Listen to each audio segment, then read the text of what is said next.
یقیناً اس دن ان کا رب ان سے پوری پوری ان کی باتیں جو ہے ان سے باخبر ہوگا، ان کی خبر لے لے گا اور ان سے حساب کتاب لے لے گا۔ اللہم ربنا حاسبنا حسابا یسیرا، ان صورتوں کے آخر میں یہ دعا، اللہ تعالی ہم سے آسان حساب لیجو۔ سورۃ القاریہ، یہ وہ انداز ہے الحاقہ والحاقہ والا۔ بسم اللہ الرحمن الرحیم، القاریہ ملقاریہ وما ادراک ملقاریہ، وہ کھڑکھڑانے والی، وہ کیا ہے وہ کھڑکھڑانے والی؟ قرا کہتے ہیں دروازے پر آ کر زور زور سے کوئی مکے مار رہا ہے دروازہ کھلوانے کے لیے، کسی نے سنا نہیں ہے مار رہا ہے، قارہ قرا یہ ہے۔ القاریہ، جب وہ آئے گی قیامت تو گویا کہ اس پوری دنیا کو کھڑکھڑائے گی۔ القاریہ وما ادراک ملقاریہ یوم یکون الناس کالفراش المبثوث، جس دن انسان ایسے ہوں گے جیسے پتنگے ہوتے ہیں بکھرے ہوئے۔ وتکون الجبال کالعہن المنفوش، اور پہاڑ ایسے ہو جائیں گے جیسے روئی یا اون ہو دھلکی ہوئی۔ فاما من ثقلت موازینہ، تو پھر جن لوگوں کے نیکیوں کے پلڑے بھاری ہوں گے۔ اصل دو شکلیں ہیں میزان کی، ایک میزان ہوتی ہے ترازو جس کے دو پلڑے ہیں، ایک ہے سپرنگ بیلنس، وہ ایک ہی پلڑا ہے اس کے اندر، تو وہ تو اس کے اندر جو سپرنگ ہے وہ بتاتا ہے کہ یہ اس کا وزن کتنا ہے۔ تو دو رائے ہیں، تو یہ ہے کہ موازین سے مراد یہ کہ صرف نیکی کا وزن کیا جائے گا اور دیکھا جائے گا وہ ریکویزٹ لیول تک ہے یا نہیں، تو اس کی جو موضوع ہے نیکیوں کے موازین وہ اگر بھاری ہے ایک معیار ہوگا، اور معیار بھی ہوگا ہر شخص کا انڈیویجول، لا یکلف اللہ نفسا الا وسعہا۔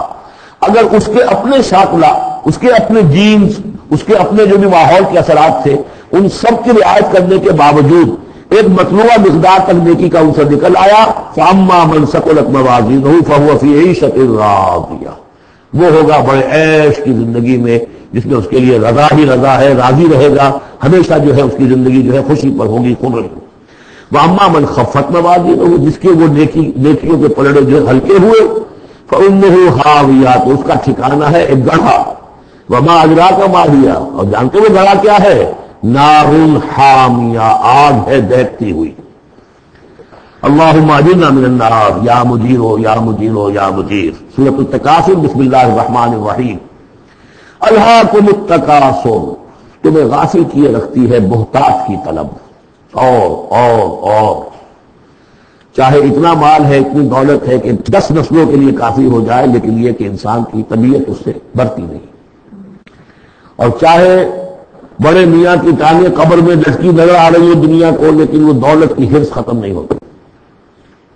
الہاکم التکاثر، تمہیں یہ کثرت اور یہ غافل کیے رکھتی ہے، حتی زرتم المقابر، یہاں تک کہ تم قبروں تک پہنچ جاتے ہو، اس وقت تک یہ ختم نہیں ہوتی۔ یعنی یہ حوث جو ہے انسان میں دولت کی لالت اور دولت کی محبت، اس کو بھرتی ہے تو قبر کی مٹی سے وہ بھری جاتی ہے، کسی اور مقدار سے دنیا میں یہ حوث نہیں بڑھتی۔ اور یہ سورہ حدید کی بات یاد کر لیجئے، انما الحیات الدنیا لعب ولہو وزینۃ وتفاخر بینکم وتکاثر فی الاموال والاولاد، وہ آخری سٹیج ہے انسانی زندگی کی، اور یہ موت پر ختم نہیں ہوتی۔ کلا سوف تعلمون، کوئی نہیں، اس وقت تمہیں معلوم ہو جائے گا، حقیقت کھل جائے گی۔ ثم کلا سوف تعلمون، پھر کوئی بات نہیں، ابھی تم رہو اس غفلت میں، اس بدہوشی میں رہو، کوئی بات نہیں۔ ثم کلا سوف تعلمون، حقیقت ایک دن آئے گا کہ مبرہن ہو کر سامنے آ جائے گی۔ جیسے سورہ جمعہ میں پڑھا تھا ہم نے کہ اے نبی سے کہہ دیجئے کہ اگر تم موت سے بھاگ رہے ہو تو موت خود آ کر تم سے ملاقات کر لے گی، تم چاہے نہ بھی چاہو وہ تو آ جائے گی، تو وہ حقائق تم پر اوپر ہو جائیں گے۔ بالکل ایسے ہی ہے جیسے کہ آخری پارے کی پہلی سورت، عما یتساءلون عن النبأ العظیم الذی هم فیہ مختلفون کلا سیعلمون ثم کلا سیعلمون۔ کلا لو تعلمون علم الیقین، کوئی نہیں، کاش کہ تم جان جاتے یقین والا علم، یہ یقینی علم ہے، کاش کہ ہو جاتا۔ اب اس پر جو ہے ہمارے بعض حکماء نے علم الیقین، عین الیقین اور حق الیقین کے 3 درجے قائم کیے۔ علم الیقین، آپ نے کہیں دیکھا دھواں ہے، آپ نے کہا آگ لگی ہے، حالانکہ آپ نے آگ دیکھی نہیں ہے، کسی دلیل سے استدلال سے آپ نے انفر کیا ہے کہ آگ نکلی، یہ علم الیقین ہے۔ عین الیقین، آپ نے جا کر دیکھ لیا آنکھ سے کہ آگ لگی ہوئی ہے، اب یہ اور یقین پختہ ہو گیا۔ لیکن ایک ہو سکتا ہے پتنگ یہ آگ ہے، یہ آگ کی شکل ہے. آج کل بہت سے وہ ایسے بنے ہوتے ہیٹرز کہ جو گھر میں جا کر یہ معلوم ہوتا دہتے ہوئے انگارے رہتے ہیں، کچھ بھی نہیں وہاں. تو اصل میں تو لائٹ کہیں اور، وہ جو حرارت آ رہی ہے وہ تاروں میں سے آ رہی ہے. وہ دہتے انگارے جو نظر آ رہے ہیں وہ ہر جو ہے آگ ہے ہی، آگ کی شکل ہے. لیکن اگر کہیں آپ نے انگلی بھی جا کر دے دی اور وہ جب جلی ہے تو اب حق کو یقین حاصل ہو گیا کہ ہاں یہ آگ ہی ہے، اس لیے کہ اس کا تجربہ آپ کو خود حاصل ہو گیا. تو یہ ہے کلا لو تعلمون علم الیقین، کاش کہ تمہیں اس دنیا میں رہتے ہوئے علم الیقین ہی حاصل ہو جائے. لترون الجحیم، پھر تمہیں اس جہنم کو دیکھنا ہے. ثم لترونها عین الیقین، پھر عین الیقین کے ساتھ اس کو دیکھو گے. ثم لتسألن یومئذ عن النعیم، پھر اس دن تم سے سوال کیا جائے گا، پوچھا جائے گا کیا کیا نعمتیں ہم نے تمہیں دی تھی اور تم نے وہاں کیا کیا ہے. اب آ گئی وہ سورت جو قرآن مجید کے مختصر ترین صورتوں میں سے ہے لیکن جامع ترین صورتوں میں سے ہے، سورۃ العصر، جس کے بارے میں امام شافعی کے دو اقوال ہیں.